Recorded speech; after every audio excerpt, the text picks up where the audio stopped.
प्यारे दोस्तों, आज की कहानी है जब सुहाग रात के दिन सफ़ेद चादर बिछाई जाती है उसके बारे में। यह कहानी है एक नई बहू क्या सोचती है इस सफ़ेद चादर के बारे में, क्या उसके विचार होते हैं। तो कहानी के लास्ट तक बने रहे।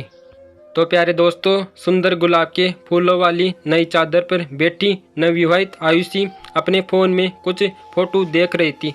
तभी उसके पति नलिन कमरे में आए। आते ही अपनी दुल्हन से बोले, हाय जान, क्या कर रही हो फ़ोन में? आज हमारी पहली रात है, यानी सुहाग रात। आयुषी, वो मेरी सहेली मानसी ने मेरी विदाई की कुछ फ़ोटो भेजी है जो उसने अपने मोबाइल से ली थी। आप भी देखो ना, ये भावुक कर देने वाली है। देखो ना। उसने अपना फ़ोन अपने पति की ओर बढ़ाया, लेकिन नलिन फोटो देखे बिना ही बोला, हाँ हाँ ठीक है, आज हमारी फर्स्ट नाइट है।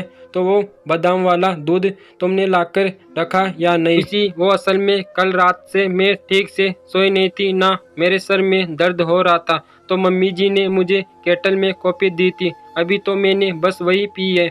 आप भी पी लेंगे क्या कॉफ़ी? आयुषी उत्तर की प्रतीक्षा किए बिना एक मग में कॉफ़ी उड़ेलने लगी। नहीं नहीं, तुम पियो, वो रीत है ना दूध का गिलास। नलिन के मना करने पर आयुषी ने खुद कॉफ़ी का मग उठा लिया और पीने ही लगी थी कि तभी उसने अपने पति के हाथ में कुछ देखा। चौंकते हुए आयुषी ने पूछा नलिन से, यह तुम्हारे हाथ में क्या है? नलिन हिचकिचाते हुए, ये सफ़ेद चादर है, इसे बिस्तर पर बिछा लेते हैं। अरे आज हमारी रंगीन रात है तो ये सफ़ेद चादर क्यों? तुम्हें ये रंग बिरंगी फूलों वाली चादर अच्छी नहीं लग रही थी क्या? जरा देखो तो कितने सुंदर गुलाब के फूल बने हुए हैं, और तुम ये सफ़ेद। नलिन बोला, देखो आयुषी, मुझे मालूम है कि यह हमारी यादगार लम्हों से भरी रात होने वाली है। इस रात के लिए हमने कितने सपने देखे। लो इस चादर को बिछाओ। आयुषी, लेकिन क्यों? यह क्या जरूरी है? नलिन, समझने की कोशिश करो आयुषी, यह जरूरी होता है। सुहाग रात पर सफ़ेद चादर जरूरी होती है। क्या मतलब है तुम्हारा? अरे ये एक जरूरी शगुन होता है आयुषी, समझो ना। क्यों आयुषी, क्या तुम कुछ भी नहीं जानती? क्या नहीं जानती मैं? लेकिन तू सफ़ेद चादर को बिछाने पर इतना जोर क्यों दे रहे हो नलिन? आयुषी, तुमको पता होना चाहिए कि आज की रात तुमको अपने आप को साबित करना है। आयुषी ने कहा, क्या साबित करना है? खुलकर बताओ ना नलिन। आयुषी, मेरा मतलब तुम्हारी वर्जिनिटी। वो मेरा मतलब तुमने शादी के पहले किसी के साथ संबंध बनाया है क्या? आयुषी एक गहरी सांस लेते हुए बोली, अब समझ में आई मुझे तुम्हारी ये सफ़ेद चादर वाली पहेली। अपने हाथ से फ़ोन को बिस्तर पर फेंकती हुई आयुषी कमरे से बाहर आ गई। उसका दिमाग क्रोध से गूंज रहा था। एक पल खुद को संभालते हुई आयुषी जोर जोर से बोली, हाँ, मैं शादी से पहले अपने बॉयफ्रेंड के साथ सेक्स कर चुकी हूँ। और क्या जानना है और सुनना चाहते हो तुम? बोलो। नलिन ने कहा, क्या बोली तुम आयुषी? और ये क्या ड्रामा है? कुछ पल के बाद, इसका मतलब तुम कुंवारी नहीं हो आयुषी? हाँ नलिन, वो मेरा बीता हुआ कल था, पर आप मेरे आज हो, मेरा भविष्य हो, और तुम तो ऐसे बर्ताव कर रहे हो जैसे तुम्हारी कोई गर्लफ्रेंड नहीं रही हो। मैं सही कह रही हूँ ना नलिन? You shut up. चुप करो आयुषी, तुम लड़की हो और मैं लड़का। मैं जो चाहूँ कर सकता हूँ, समझी? आयुषी, सच में जो चाहो वो कर सकते हो? नलिन, तुम्हें अपनी हद में रहना चाहिए था आयुषी, तुम्हें शर्म नहीं आनी चाहिए आयुषी। अच्छा, तो तुम्हें क्या लगा कि तुम जैसे खोखले आदमी के लिए सफ़ेद चादर पर मैं अपने आप को साफ साबित करूंगी? नलिन का हाथ एकदम से आयुषी की तरफ उठा ही था कि तभी उसका हाथ पकड़ते हुए आयुषी गुस्से से बोली, ऐसी हिमाकत ना कर देना, तुम चुप रहो बस।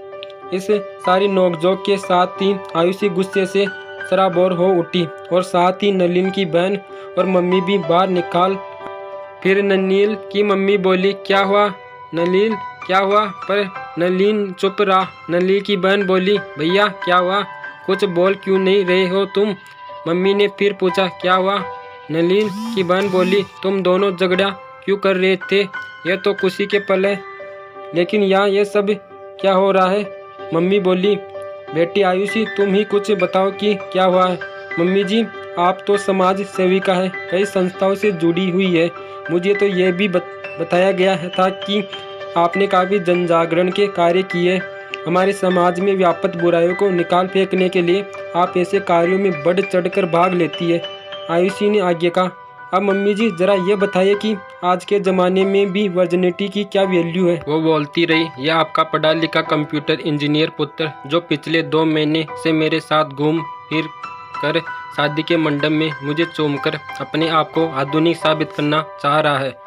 आपका वही बेटा अब सुहाग रात को मेरे पास सफ़ेद चादर लेकर आया है। क्या मतलब है इसका? क्या साबित करूं मैं? ये खुद तो वर्जिन है नहीं, पर भी वर्जिन चाहिए। नलिन भी गुस्से से बोला, just you shut up Ayushi, तुम्हें जरा भी संस्कार नाम की चीज़ है या नहीं? क्या ड्रामा कर रही हो या सबके सामने?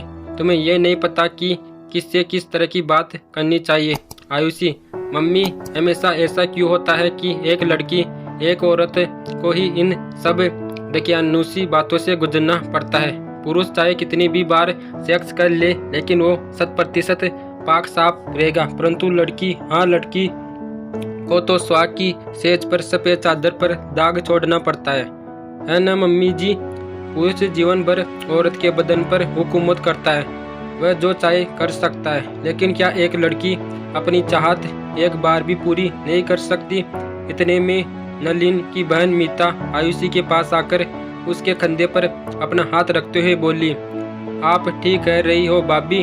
भाभी, इसको भाभी मत कहो, नलिन चीखा। मैं बैडमिंटन खेलती हूँ, योगा करती हूँ, कसरत करती हूँ, बचपन में साइकिल भी चलाती रही हूँ। यह सब करते वक्त लड़कियाँ का हाय मन टूट जाना सामान्य है।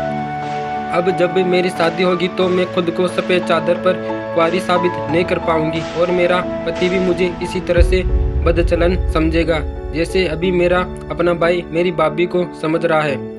नलिन, मीता तुम चुप करो, क्या बकवास करे जा रही हो? मीता, भैया मैं आपको अच्छी तरह से जानती हूँ, आपको चुप रहना ही बेहतर है। 2-1 का तो भी मैं जानती हूँ। मम्मी, मीता बेटा ये सब क्या है? मेरा तो सर चकरा रहा है। मम्मा, आपको पता है दुनिया भर की लाखों लड़कियां चाहे वो एथलीट हो या किसी और कारण से अपना योनि पटल खो देती है और फिर सफ़ेद चादर वाली परीक्षा में फेल हो जाती है। उनका पति उन पर शक करता है और उनका जीवन बर्बाद हो जाता है। अगर किसी लड़की की सुहाग रात पर सफ़ेद चादर पर लाल दाग आ गया तो वह अपनी पति की नज़र में पवित्र बन जाती है। पवित्रता का ये दिखावा कब तक चलता रहेगा? बताइए आपकी, कब तक जो ही हम लड़कियों को इस आग के दरिया से गुजरना होगा? कब तक लड़कियों को अपने नीचे सफ़ेद चादर बिछाते रहना होगा? अम्मा बताओ ना, ये सब कब तक होता रहेगा? आखिर कब तक?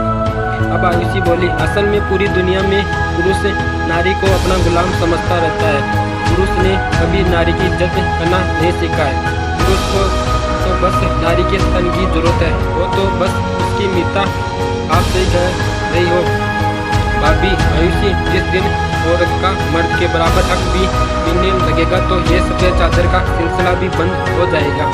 नलिन गुस्से में से पागल होकर बोला, यह लड़की बेशर्मी की सारी समय पार कर चुकी है। मम्मी जी, इसे कहो कि यह अभी मेरा घर छोड़ दे और चली जाए यहाँ से। मम्मी बोली, बहू कहीं नहीं जाएगी, ये अपनी जगह सही है। अब वक्त आ गया है बदलने का, सुहाग के बिस्तर पर सफ़ेद की जगह लाल चादर बिछाने का। पुरुषों की सोच बदलने का वक्त आ गया है। नलिन, तुम सफ़ेद चादर बिछाना चाहते हो तो पहले मुझे बताओ कि क्या तुम वर्जिन हो? साबित करोगे? अगर नहीं साबित कर सकता तो इस घर को छोड़ने की सोच। यह घर तेरा नहीं मेरा है।